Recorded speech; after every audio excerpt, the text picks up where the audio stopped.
Mental Destroyer, karya Lailatul Hikmah.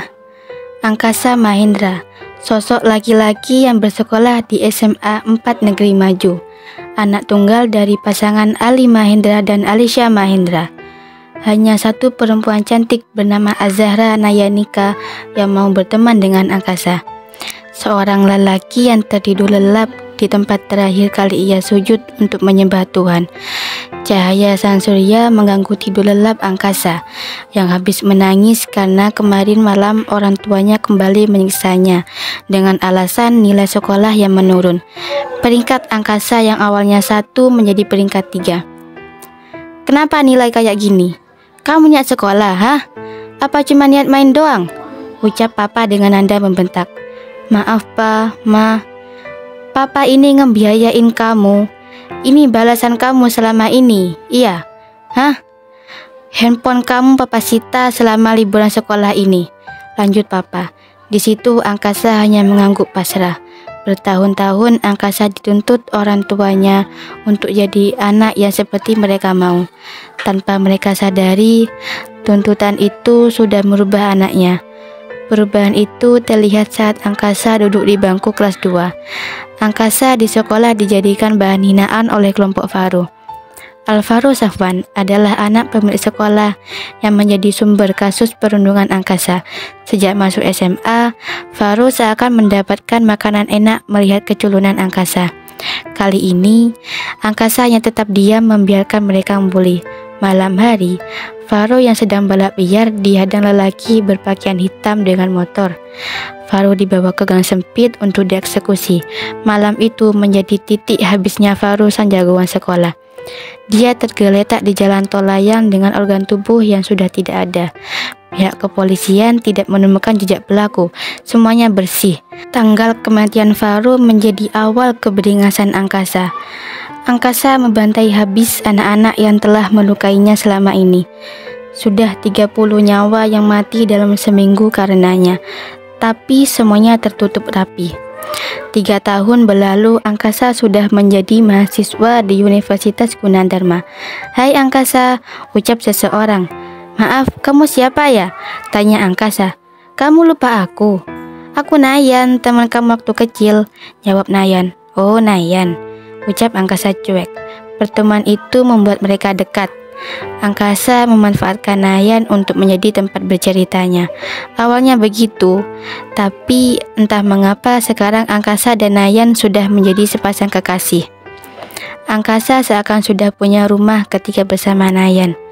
Rasa cinta yang tak pernah Angkasa dapatkan selama ini sudah diberikan Nayan.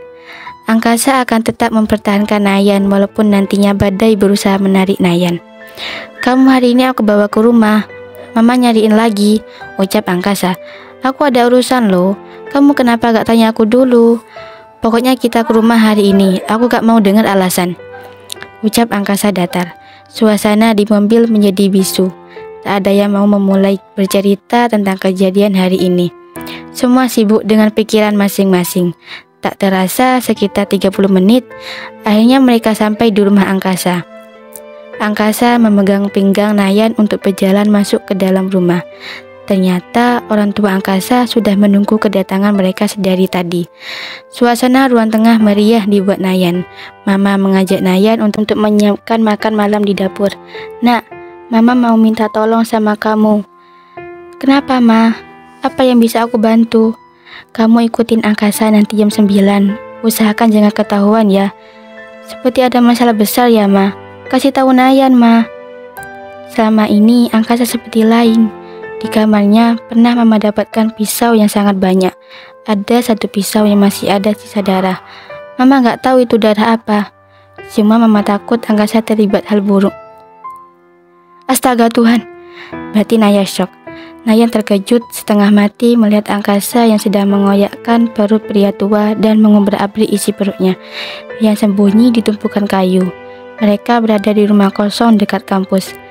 Nayan tak menyangka kasihnya menjadi seperti ini. Badan Nayan mulai keringat dingin pelan-pelan hingga ia ingin pergi. Tanpa disadari, sedari tadi Angkasa menyaksikan pergerakan Nayan. Pagi hari, Nayan ke rumah angkasa dan menemui mamanya angkasa, menceritakan tentang kejadian semalam. Mama hampir pingsan mendengar cerita yang Nayan ceritakan. Dia tidak menyangka anaknya akan seperti ini. Papa mengajak angkasa untuk bicara penting malam ini. Sudah berapa nyawa yang mati tangan kamu? Angkasa yang mendengar mulai marah dan mengeluarkan semua kata-kata yang dia pendam selama ini. Papa sama mama biasanya hanya marah dan menuntut angkasa buat jadi yang terbaik. Angkasa capek, Ma, Pa. Angkasa juga butuh istirahat. Cara ini yang bisa membuat aku lega. Kalian memperlakukan aku seperti binatang selama ini, ucap angkasa dengan air mata yang mengalir deras ke pipinya. Maafin mama, Asa. Berubah, nak. Terlambat, Ma. Angkasa sulit melepaskannya. Aku sadar ini salah, tapi aku gak bisa menghentikannya. Pembicaraan itu terhenti karena panggilan masuk ke handphone Papa. Papa serangan jantung mendengar kabar kalau Nayan ditemukan meninggal di dalam kamarnya karena gantung diri.